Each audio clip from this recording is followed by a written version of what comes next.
자, 안녕하십니까. 오늘 금요일입니다. 자, 오늘 하루도 고생 많으셨고요. 어제에 이어서 오늘 또 시젠 너무나 큰 폭으로 하락을 했기 때문에 차트 오늘 안 보겠습니다. 안 보고 수급은 제가 말씀드리면 외인이 들어오면서 기관과 개인이 매도로 대응하고 주가가 많이 좀 빠졌다라는 거 알고 계시면 될 것 같고요. 시젠 지금 3월 29일부터 9월 28일까지 자사주를 매입하겠다라고 발표를 했었었는데 지금 약 89억에서 90억 사이를 이미 매입을 했습니다. 그래서 남아있는 게 210억 정도 남아있긴 한데 이 자사주 매입이라는 게 주가를 드라마틱하게 이렇게 올릴 수 있는 건 아닙니다. 이거는 아니고요. 결론적으로 떨어지는 걸 어느 정도 방어할 수 있는 디펜스적인 역할을 할 뿐이지, 보조적인 역할을 할 뿐이지 올릴 수는 없다. 아직 남아있는 금액이 210억 정도밖에 안 남아있는데 이 시젠 입장에서는 사실 큰 돈은 아닙니다. 하지만 떨어질 때 어느 정도 조금의 방어는 가능하다라는 거. 그래서 크게 의미를 두지 않아도 되지 않을까 이런 생각이 듭니다. 최근 주가의 흐름을 보니 이 200억, 300억 이런 걸로는 주가를 끌어올리기에는 일회성이다라고 저는 개인적으로 판단이 됩니다. 자, 최근에 신속 항원 진단 키트가 엄청 핫하죠. 제가 얼마 전에 소개해드렸던 SD 바이오 센서 같은 경우도 이 신속 항원 진단 키트를 주로 이제 팔고 거기에 따른 수익을 많이 내고 있는 회사다라는 거. 우리나라에서도 지금 행사를 할 때 뷰티풀 민트 라이프 국내 공연 최초 코로나19 진단 키트를 도입했는데 그게 뭐냐? 신속 항원 진단 키트를 도입을 했습니다. 국내 공연 최초입니다. 최초로 도입을 했기 때문에 아마 앞으로도 더 도입을 하지 않을까 이런 생각이 듭니다. 지금 최초로 도입했기 때문에 앞으로 우리나라에서 어떤 공연을 할 때는 이 신속 항원 진단 키트를 도입해서 공연을 하지 않을까 이런 생각이 듭니다. 자, 신속 진단 키트는 PCR 검사하고 좀 다르게 PCR 검사는 시즌이 처음 나왔을 때 8시간, 그리고 4시간, 최근엔 2시간 정도 안에 이제 검사가 가능한데 우리가 2시간 동안 기다릴 수가 없죠. 이 행사를 보는 동안에. 그렇기 때문에 사람들이 이제 많은 이 진단 키트를 PCR보다는 일상생활에서는 신속 진단 키트를 좀 사용하지 않을까. 그렇기 때문에 주가가 실적이 어느 정도 좀 올라가지 않을까. 야, 양국은 마찬가지로 외국인 노동자 월 1회 검사. 자, 이것도 신속 진단 키트입니다. 신속 진단 키트. 자, 신속 진단 키트가 제가 양날의 검이라고 계속 말씀을 드렸는데 자, 그건 뒤에서 말씀드리겠습니다. 코로나 진단 키트 SD 바이오 센서 6월에 이제 유가증권 시장에 이제 상장이 되는데 이 회사가 신속 진단 키트를 주로 90% 이상 수익을 내고 있는 회사다. 그렇기 때문에 제가 봤을 때 당분간 이 회사에서는 수익이 좀 많이 나지 않을까. 그래서 아마 공모를 하면 좀 들어가서 나오더라도 수익을 조금 받지 않을까 이런 생각이 좀 듭니다만은 여러분께서 판단을 하시면 될 것 같고요.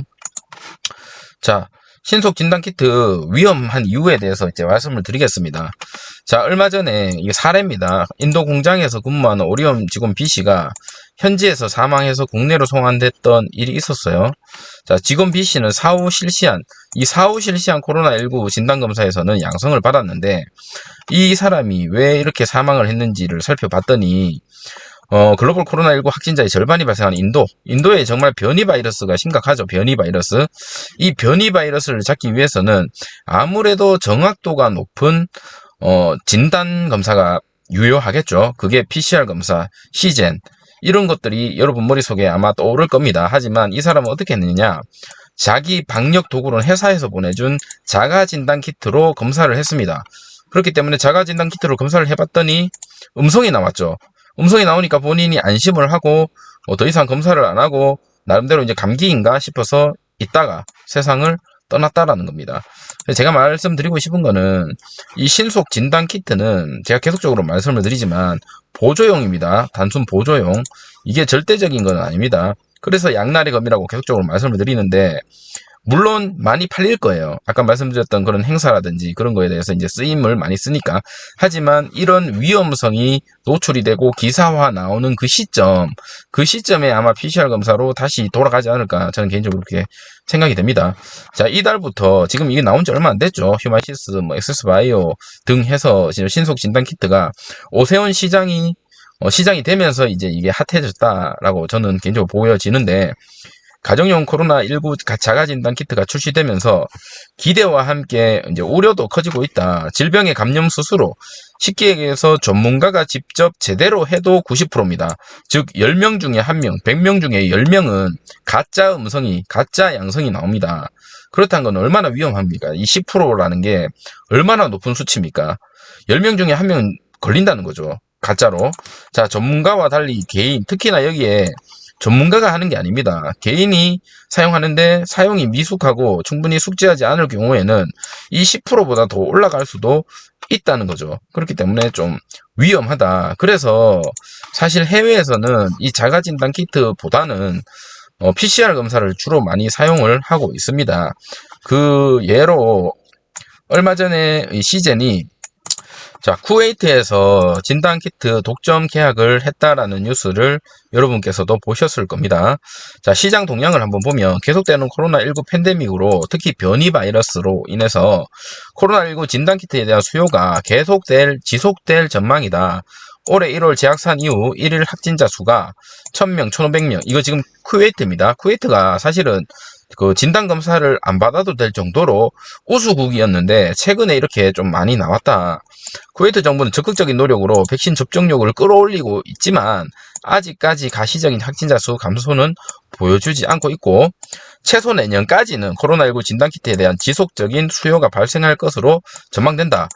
그러니까 최근에 또 대만 보시면 아시겠지만 정말 우수 방역국이라고 했지만 한번 이렇게 뚫려버리면 어쩔 수 없이 또 진단 검사를 해야 되고 아직까지 이 변이 바이러스에 우리가 취약하기 때문에요.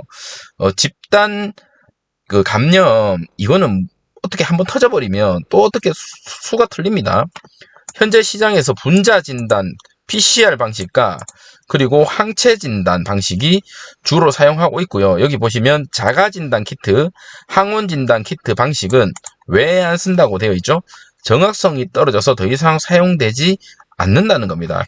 쿠웨이트에서는 지금 자가 진단 키트, 항원 진단 키트는 안 쓴다는 거죠. 왜? 정확성이 떨어져서. 근데 우리나라에서는 최근에 이제 최초로 도입을 하고 쓰고 있다는 거죠.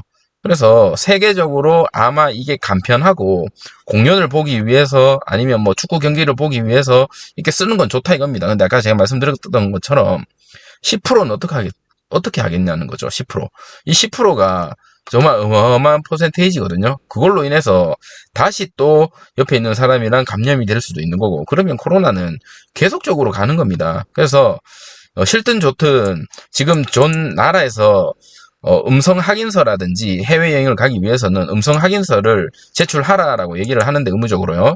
그게 자가진단 키트와 항원진단 키트는 대상에서 제외됩니다. PCR 검사입니다. PCR 검사. 그렇기 때문에 이 PCR 검사, 특히나 변이 바이러스에 대한 이슈가 앞으로도 끊임없이 더 나오지 않을까. 현재는 신속 진단 키트에 대한 이슈가 좀 나오고 있지만 앞으로는 이 PCR 검사에 조금 더 중점적으로 변이 바이러스로 인해서 가지 않을까 이런 생각이 듭니다. 그리고 더불어 말씀드리면 지금 시젠 진단 키트로 인해서 이제는 더 이상 가지 않을 것 같다라고 제가 며칠 전에도 말씀을 드렸다시피 이 진단 키트로는 이제 한계가 있습니다. 왜냐하면 누구든지 다 알고 있죠. 백신 계속적으로 물량 보급하고 있고 언젠가는 이 코로나가 사라지지는 않겠지만 진단키트 만들 수 있는 기술력이 사실 어려운 것도 아니고 전 세계적으로 다 만들고 있습니다. 단지 이제 시젠이라는 회사가 어느 정도 기술력이 좋기 때문에 우리나라에서는 독점을 하고 있다라는 것 뿐이지 아까 지금 이 표를 보시면 수출국 물론 2017년, 2018년, 2019년에는 우리나라 진단키트는 거의 뭐 쓰레기였습니다. 쓰레기였는데 자 2019년에 조금 올라왔죠. 그런데 2020년, 2021년에 오면서 거의 엄청나게 많이 올랐습니다. 그만큼 우리나라 진단키트의 위상도 많이 올라가면서 따라갔다는 거죠. 50배 이상 증가한 수치를 보였다는 겁니다. 앞으로 제가 봤을 때는 점유율이 시젠이 전 세계적으로 이 점유율을 뺐으면 뺐었지 이렇게 떨어지지는 않을 것 같다라는 생각이 듭니다. 전 세계적으로 진단키트 경쟁업체와 경쟁을 해도 제품에 대한 우수성이 뛰어나다 이렇게 저는 보여지기 때문에. 근데 아까도 말씀드렸다시피 진단키트로는 이제는 끝물이다. 또 다른 어떤 모습을 보여주지 않는다면 주가는 오르더라도 다시 또 떨어지고 오르더라도 다시 떨어지고 뭐 이렇게 계속 움직일 것 같아요. 박스권에서. 그렇기 때문에 하루 빨리 시젠 회사에서는 물론 이런 것들을 알고 계시겠지만은 여기에 대한 해답을 좀 빨리 내주고 주주의 이 갈증을 해소할 수 있는 날이 빨리 왔으면 좋겠습니다. 자, 오늘 금요일이고요. 여러분 토일은 주가창 보지 마시고요. 혹시나 비트코인 하시는 분 계시면 모르겠습니다. 비트코인 또 뭐 토일 열심히 해서 많이 벌시면 될 것 같습니다. 저는 비트코인은 사실 안 하거든요. 왜냐면 뭐 계속 보게 되더라고요. 그래서 비트코인은 안 하는데 여러분께서도 토일은 가족들과 그리고 친구들과 그리고 쉴 수 있는 그런 시간을 좀 보냈으면 좋겠습니다. 자, 오늘 영상 이것으로 마치겠고요. 조금이라도 도움이 되셨다면 좋아요와 구독 부탁드리도록 하겠습니다. 감사합니다.